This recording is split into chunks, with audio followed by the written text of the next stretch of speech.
അസ്സലാമു അലൈക്കും വറഹ്മത്തുള്ളാഹി വബറകാതുഹു. മുഅ്മിനീങ്ങളെ, അള്ളാഹുവിനെ ഇഷ്ടപ്പെട്ട് അള്ളാഹുവിനെ വിശ്വസിച്ച് ജീവിക്കുന്ന ഒരു മുഅ്മിൻ, അവന് ദുനിയാവിൽ എത്ര വലിയ കഷ്ടപ്പാടുകൾ, എത്ര വലിയ മുസീബത്തുകൾ, അല്ലാ ദുനിയാവിൽ എന്തു വന്നാലും അതൊന്നും നഷ്ടമാവുകയില്ല. കാരണം അള്ളാഹു ഓരോ വിഷയത്തിനും അള്ളാഹു കൂലി നൽകുകയാണ്. ഒരു മുഅ്മിൻ എന്തു ചെയ്താലും നിയ്യത്തുണ്ടോ, അള്ളാഹുവിൻ്റെ പൊരുത്തം ആഗ്രഹിക്കുന്നുണ്ടോ, ഏത് അമലിനും അള്ളാഹു കൂലി നൽകുകയാണ്. മുഅ്മിനിനെ സംബന്ധിച്ചിടത്തോളം വല്ലാത്തൊരു അത്ഭുതമാണ്. കാരണം എല്ലാത്തിനും അള്ളാഹു കൂലി നൽകുകയാണ്. കേവലം നിസ്കാരം, ഖുർആൻ ഓത്ത് എന്ന് മാത്രമല്ല, എന്താണോ അവൻ ചെയ്യുന്നു അതൊരു നല്ലൊരു നിയ്യത്താണോ, എന്നാൽ അതിനൊക്കെയും അള്ളാഹു പ്രതിഫലം നൽകുകയാണ്. ഇനിയൊരു മുസീബത്ത് വന്ന്, ഒരു വിഷമം വന്ന്, ഒരു ബേജാറ് വന്നു, അതിനും അള്ളാഹു കൂലി നൽകുകയാണ്. ധാരാളം കൂലി നൽകുകയാണ്. ഇതല്ലേ ഒരു ഹദീസിൽ മുത്തനബി പഠിപ്പിക്കുന്നത് കാണാം. മാ യുസീബുൽ മുസ്ലിം മിൻ നസ്ബിൻ വലാ വസ്ബിൻ വലാ ഹമ്മിൻ വലാ ഹസനിൻ വലാ ഗമ്മിൻ. ഒരു മനുഷ്യനിക്ക് എന്തെല്ലാം വരാൻ പറ്റുമോ അതൊക്കെ മുത്തുനബിയുടെ, ഒരു മനുഷ്യനിക്ക് എന്തെല്ലാം അവൻ്റെ ജീവിതത്തിൽ മുസീബത്തുമായി വരാൻ സാധ്യതയുണ്ടോ അതൊക്കെ മുത്തുനബി അവിടെ വിശദീകരിക്കുകയാണ്. ഒരു ചെറിയൊരു ടെൻഷൻ അടക്കം എന്തെല്ലാം ഒരു മുസ്ലിം, ഒരു മുഅ്മിൻ അനുഭവിക്കുന്നോ അതിനെല്ലാം ഇല്ല കഫറല്ലാഹു ബിഹാ മിൻ ഖത്തായാഹു. ഒന്നിരിക്കലോ അവൻ്റെ ദോഷം, ആ മുസീബത്ത് സഹിച്ചതിൻ്റെ പേരിൽ അള്ളാഹു പൊരുത്തപ്പെടുകയാണ്. അല്ലെങ്കിൽ അതിന് പകരമായി അള്ളാഹു നല്ലൊരു കാര്യം നൽകുകയാണ്, കൂലി നൽകുകയാണ്. മിനിക്ക് ഒന്നും നഷ്ടമല്ല എന്ന് മുത്തുനബി നമ്മെ പഠിപ്പിക്കുകയാണ്. പക്ഷേ ഇതൊക്കെ ആസ്വദിക്കാൻ നമുക്ക് ഈമാൻ ഉണ്ടാകണം എന്നതാണ് യഥാർത്ഥം. മറ്റൊരു ഹദീസിൽ മുത്തുനബി പറയുന്നത് കാണാം, അജബന്റെ അംറിൽ മുഅ്മിൻ, മുഅ്മിനിന്റെ കാര്യം വല്ലാത്ത അതിശയമാണ്, വല്ലാത്തൊരു അത്ഭുതമാണ്. ഒന്ന് ചിന്തിച്ചാൽ നമുക്ക് അത്ഭുതപ്പെട്ടുപോകും എന്ന് മുത്തുനബി പറയാണ്. എന്തേ കാരണം? ഇന്ന അംറഹു കുല്ലുഹു ഖൈർ.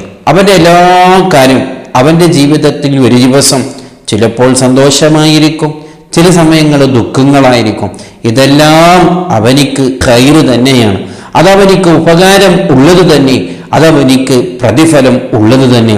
ഒരു മുഅ്മിനിക്ക് ഒരു ദിവസം ചില സമയങ്ങൾ എന്തെങ്കിലും ഒരു വേജാറ് വന്നു എന്നിരിക്കാം. ആ സമയത്ത് അവൻ അത് സബുർ ചെയ്യും. അതുകൊണ്ട് ഫകാന ഖൈറൻ ലഹു, ആ സബുർ ചെയ്ത കാരണത്താൽ അവനിക്കതിൻ്റെ പേരിൽ പ്രതിഫലം കിട്ടുകയാണ്. അതേ സമയത്ത് ഒരു സമയത്ത് അവനിക്ക് നല്ല സന്തോഷമാണ്. ആ സമയത്തോ അവന് അതിർത്തി വിട്ടുകിടക്കുകയില്ല, അവൻ അല്ലാഹുവിനെ മറന്നു ജീവിക്കുകയില്ല.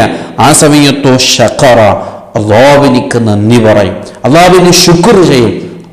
ഫകാന ഖൈറൻ ലഹു, അതും അവനിക്ക് ഖൈറാണ്.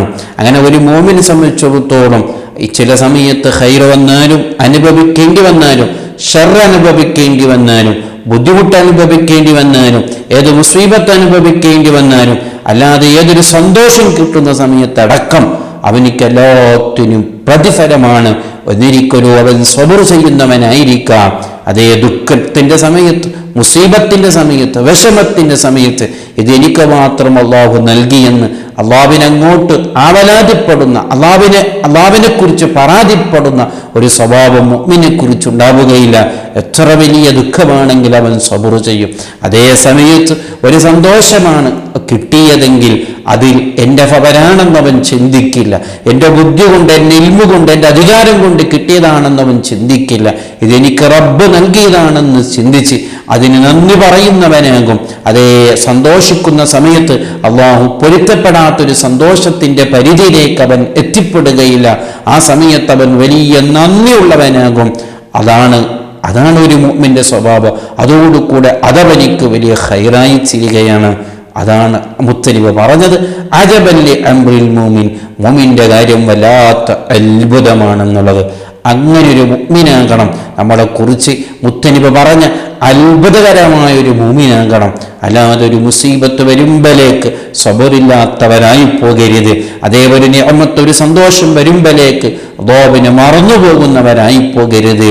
ഇത് രണ്ടും അള്ളാഹു നൽകിയതാണെന്നുള്ള ആ നല്ല പൂർണ്ണ ഈമാനോടും കൂടെ വിശ്വസിച്ച് അതിന് വേണ്ട സമയത്ത് സബർ ചെയ്യുകയും വേണ്ട സമയത്ത് ശുക്ർ ചെയ്യുന്ന ആ നല്ല ഖൽബോട് കൂടെ ജീവിക്കണം. അപ്പോഴേ അല്ലാഹുവിൻ്റെ പൊരുത്തം കിട്ടുകയുള്ളൂ. ആ നല്ല മുഅ്മിനീങ്ങളുടെ കൂട്ടത്തിൽ അള്ളാഹു നമ്മെ എടുത്തുമാറാവട്ടെ. അസ്സലാമു അലൈക്കും വറഹ്മത്തുള്ളാഹി വബറകാതുഹു.